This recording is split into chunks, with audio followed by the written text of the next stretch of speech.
Hi, I'm Mark. This is my August review for Gemini Sun sign and Gemini rising. Very exciting month this month. We have a blue moon towards the end of the month, and this only happens once every 2.5 years.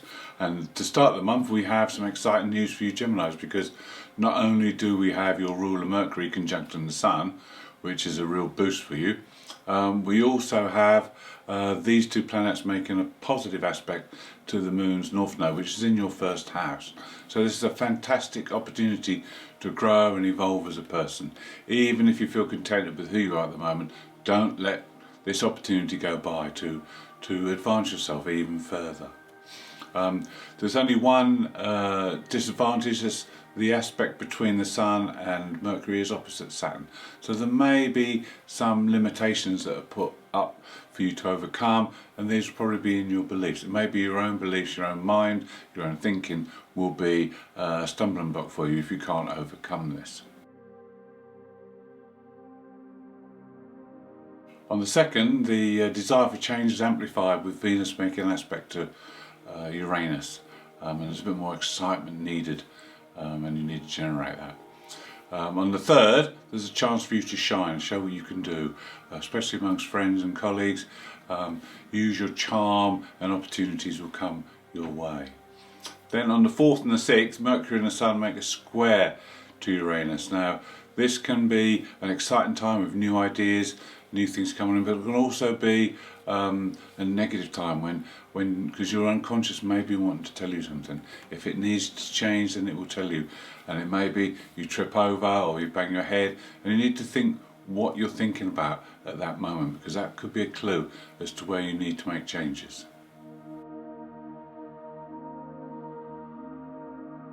On the 8th we have a new moon. This new moon is in your third house, the house of Gemini, and in Leo. So this is a time when you can absorb a lot, learn a lot, communicate well, network with people. It's a good time to do all kinds of paperwork, emails, communications. And it's also a good time to plan, be brave, be bold, plan big, because this is in Leo, and make sure your heart is involved in this, because you need to do things through the heart with the moon in Leo. On the 9th, there's a very creative aspect between Venus and Neptune. Now Venus is in your fourth house of the home, so you may want to improve things around the home. You may have some great creative ideas, things you want to do to make life more pleasant and to beautify your home area. Neptune in the 10th house, there could be something that happens at work or within your chosen path that is not quite adding up. This is because there's a fog around that area, so you need to wait a couple of days for it to calm down so you can see clearly ahead. Then on the 10th, we spoke earlier about that great aspect between the Sun and your ruler Mercury to the North Node. Mars makes a similar aspect. This lasts for 3 days, and this will give you a big enough glimpse for you to make the changes that you discovered in the first few days. This is a time when you'll get the motivation and the drive to put all the changes into action.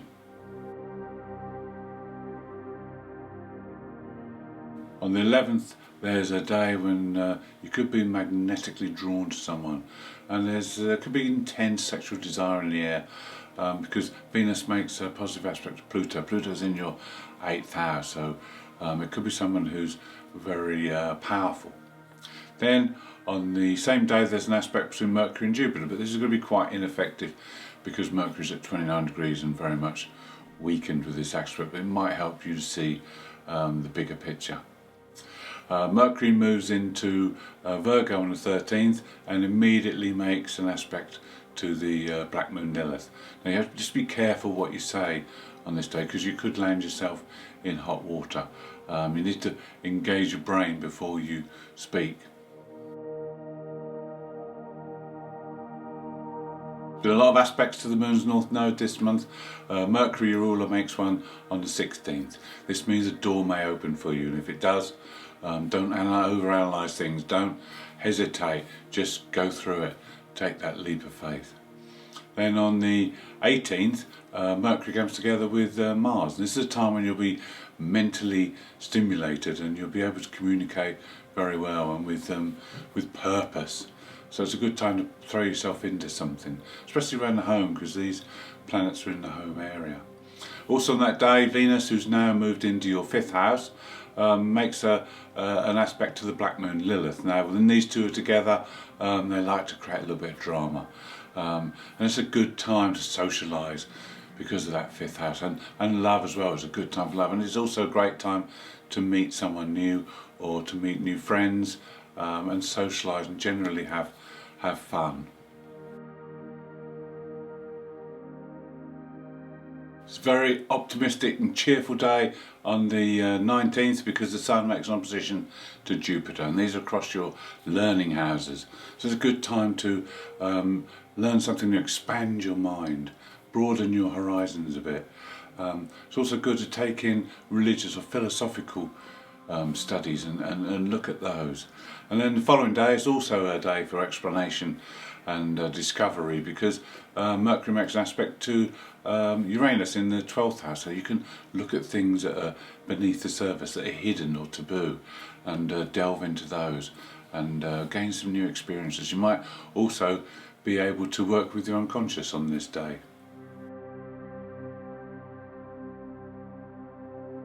On the 21st, Mars makes the same aspect to Uranus. So this is when those ideas you had the previous day you start to put into action now. You can be brave, you can shed your inhibitions and do things that maybe you wouldn't have dared do before.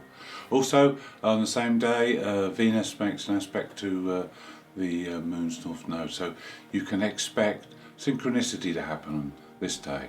Synchronicity, as Jung explained it, are meaningful coincidences, so look out for those on the 21st.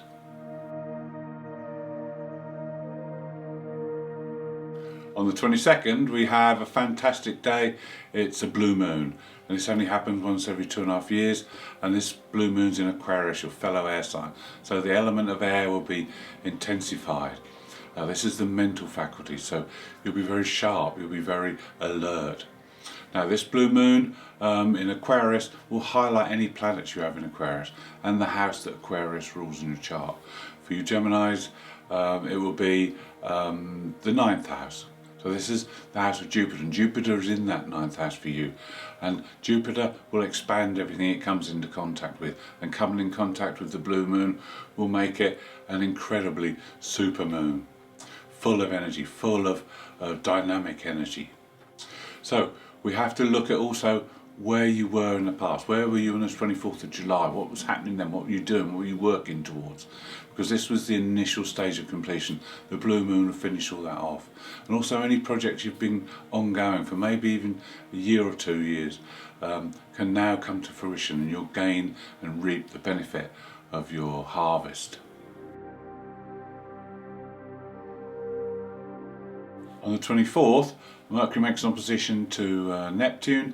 Neptune's in your 10th house of career and destiny, but it's not a good day to make decisions because you probably have an overload of mental activity from the blue moon, so just stave off any decisions around the home or the career and destiny line.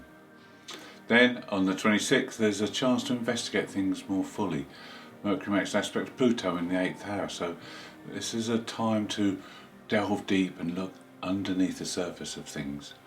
Maybe you'll find out some things you never realised. It's quite a busy day on the 26th. There's 2 other aspects going on. Both of these aspects will shed light on things. The black moon receives a square from the sun. This is probably its most difficult aspect because it's like opening the curtains on a sunny day into a dark room. Everything is suddenly exposed.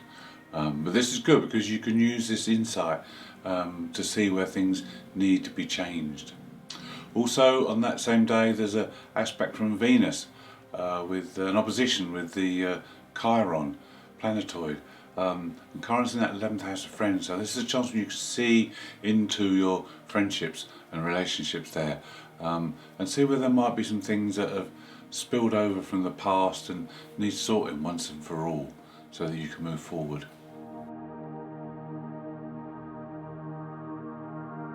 The last aspect of the month, on the 28th, is a square aspect from the Sun to the Moon's nose, and this puts the Sun bang in the middle.